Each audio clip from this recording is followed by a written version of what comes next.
Yesu ashimwe dusangire aya majambo dusanga muri Zaburi 101 akarongo ka 5 agace A haravuga ngo ububeshera umubanyi wiwe mu mpisho nzomurandura.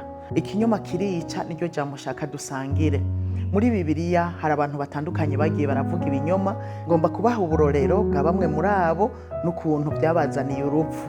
Ariko imbere y'ivyo nkundira ndakubwire yuko Satani niwe mubeshi wa mbere, ni nawe yabeshe Adamu na Eva mwitongo rya Edeni, niwe se w'ibinyoma. Ni wabura umubeshi rero, Satani niwe so wawe. Rero dusomye mu gitabo cy'ivyakozwe n'intumwa turasanga umugabo n'umugore Ananiya na Safira bagiye kugurisha itongo ryabo kugira ngo babizane ku birenge vy'intumwa, nkuko byari bisanzwe biri mu gihe c'intumwa.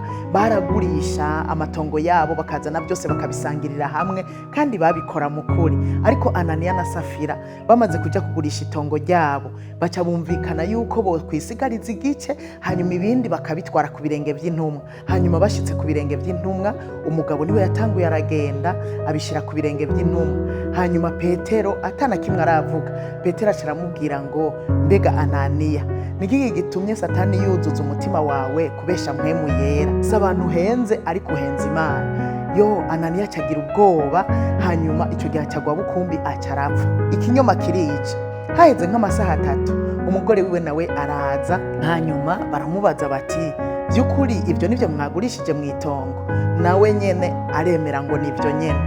Hanyuma Petero aramubaza ngo ni kubera iki muhuza inama kubeshera mpwemu yera? Ubwo nyene nawe nyene acagwa bukumbi arapfa. Abo bose babiri barapfuye bazize kubesha.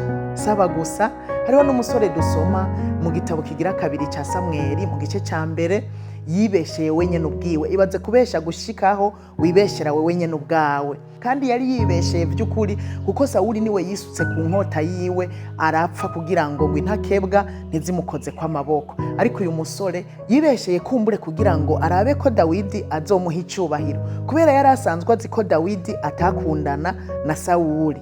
Uyu musore rero Dawidi yaramwishe kubera yahohosheje uwarobanurwa amavuta, ariko mugabo urumva ko ari we yari yibesheye. Rero nshuti yanje ntukabeshe, kubera kubesha ni bibi cyane, ikinyoma kirica.